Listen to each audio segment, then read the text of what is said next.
Salut. Salut.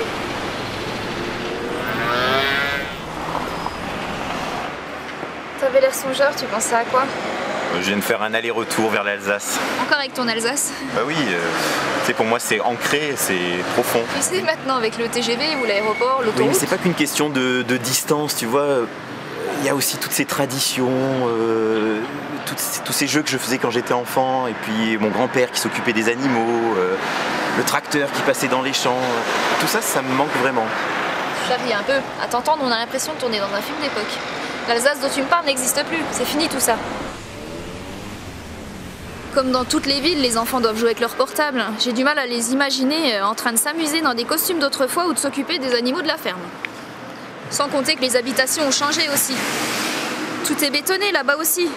Il doit y avoir plus d'immeubles que de maisons à colombage. J'imagine qu'on doit même plus pouvoir respirer l'air pur. C'est comme ici, tout doit être pollué.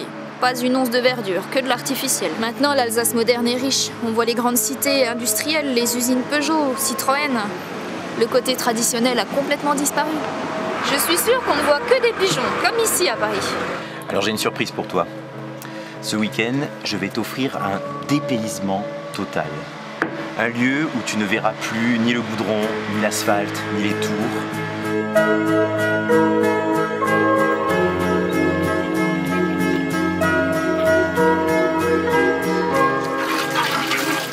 Très 3 litres et ensuite les enfants, je vous donnerai des gobelets.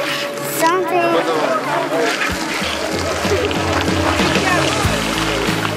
Un lieu qui fait vraiment partie de ma culture, un lieu où tout ce que tu as dit encore existe, où tu le retrouveras, où les traditions cohabitent encore avec le présent.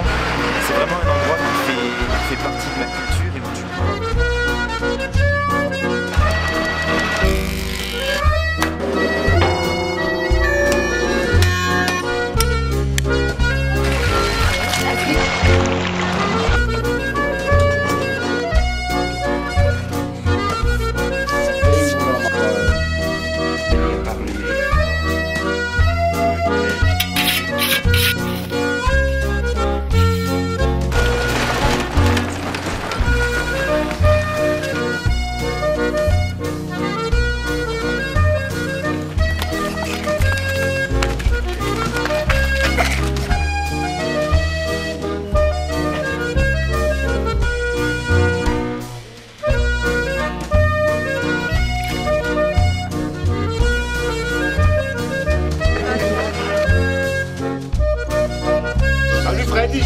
On trinque.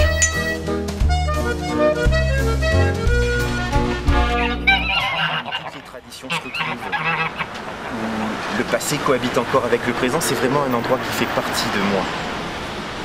Est-ce que ça te dit? Oui, j'aimerais beaucoup.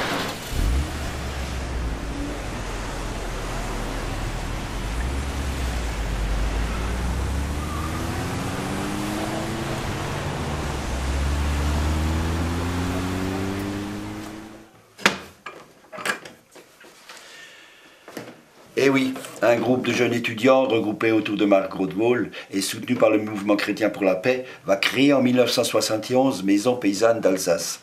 Cette jeune association va commencer un gros travail de recherche et d'inventaire autour du patrimoine bâti. Des problèmes démographiques et surtout du foncier au cœur des villages va donc accélérer la démolition. Après 10 ans de recherche, l'association va donc trouver un terrain grâce au maire d'Ungersheim, qui va nous mettre à notre disposition 10 hectares. Grâce à l'aide du conseil général et de son soutien de son président, Henri Gotchi, ça va donc permettre de lancer le projet Écomusée d'Alsace. Le chantier commence en 1980 et passera très vite du stade conservatoire au stade muséologique. En juin 1984, l'écomusée va donc ouvrir ses portes et sera inauguré par le ministre de la Culture de l'époque, Jacques Lang. Nous ouvrirons avec 19 bâtiments et aujourd'hui, l'écomusée contient plus de 70 maisons, petits hangars, petits bâtiments. Mais constat amer, nous en aurons sauvé une pour 1000 détruites. Seul témoin de tout ça, c'est effectivement notre centre de documentation et l'énorme stock de dons qui sont faits par les Alsaciens. Aujourd'hui, le musée présente toute l'évolution technologique du colombage, ses différentes techniques à travers les siècles, ainsi que les différents modes de remplissage et de finition. En dehors du chaume, sur les toits, nous avons des tuiles plates faites à la main. Il y en a plus d'1 million quand on sait qu'un toit pèse entre 7 et 10 tonnes. Combien de terre a-t-il fallu travailler avec ses mains?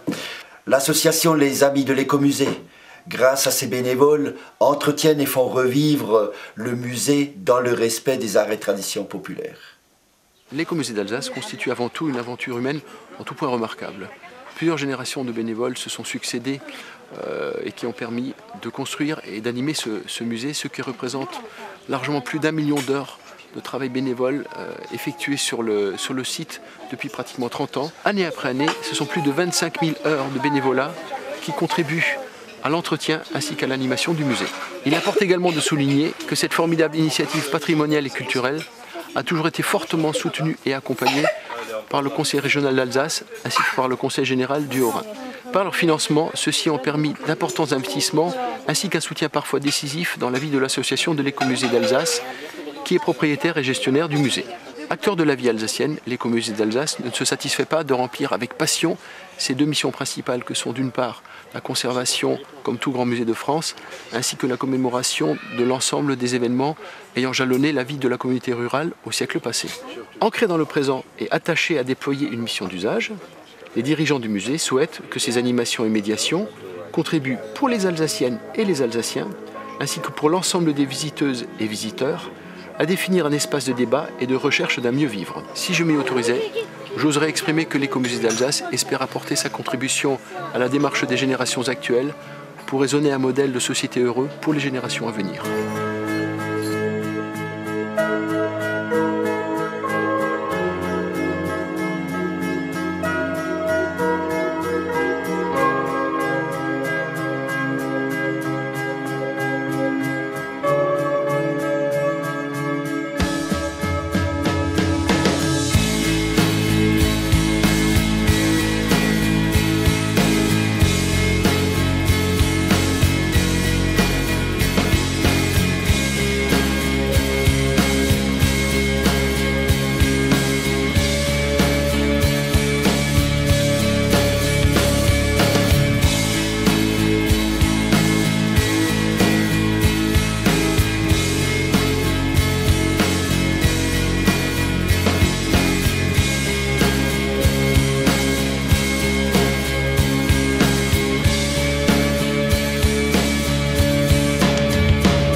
Ce week-end, je vais t'offrir un dépaysement total.